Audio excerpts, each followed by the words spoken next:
All right, joining me now is Dr. Judy Josser. He's the founder and president of the American Islamic Forum for Democracy. Dr. Josser, thanks for being with us. And as we heard in that report, the Argentine Football Association president made it very clear that the game was canceled because of those threats against Messi and the players. And he said he made the decision based on safety concerns. In fact, he even apologized to the Israeli community.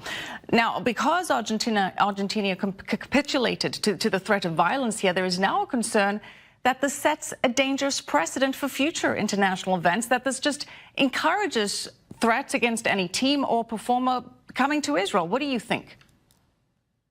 Absolutely, and I think it's pathetic. The overreach of the BDS movement seems to have no bounds, and at the end of the day, they held up a bloodied shirt of soccer's biggest star, and they got their way through bullying.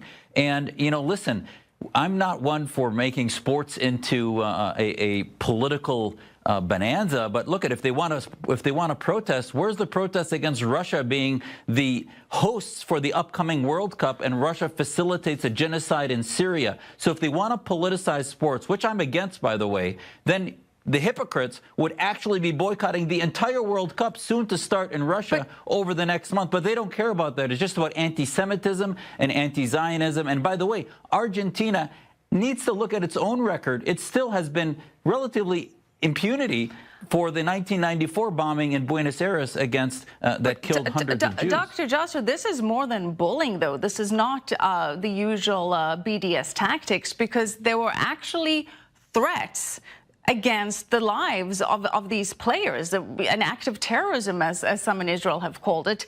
Is this not a concern that any time you want to prevent an event from happening, you now just go and issue threats against the people involved? And that's exactly what the BDS movement wants.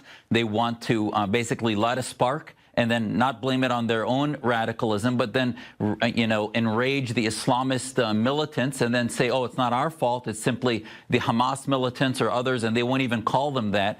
They then start talking about Gaza. They talk about other things, and they'll even tell you if it had been in Haifa in Israel, they wouldn't have minded, but it had to do with Jerusalem. So they don't even know what their own agenda is other than to light up things and make chaos. So at the end of the day, they're not doing Palestinians a service. They're not doing international peace a service.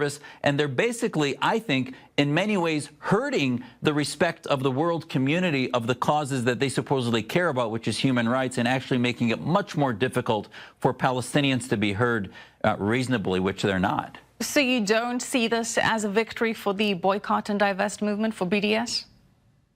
It's a major loss, and I hope, however, the world responds and doesn't allow, holds accountable the Argentinian government and others who have basically bent backwards to acquiesce to the threats and the bullying of the BDS movement. They might see it as a victory, but I can tell you in the long term, Jerusalem will still be the capital of Israel.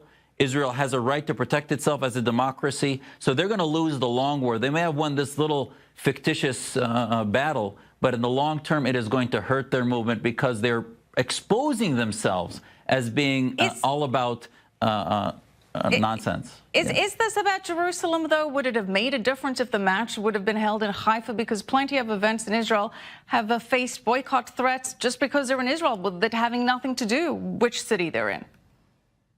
I think Argentinian spokespeople have said, at least from some of the reports I've read, that they wouldn't have made an issue if it had been in Haifa, that it really had to do with the fact that it was moved from Haifa to Jerusalem. So you're right. You would think a rational person would have said, oh, then it should have been anywhere in Israel. But I think it had to do more with Jerusalem based on some of the reports I've heard, which doesn't make any sense. Right. I hear your point. Dr. Judy Josser, thank you so much. Good to have you on the show as always. Anytime. Thanks.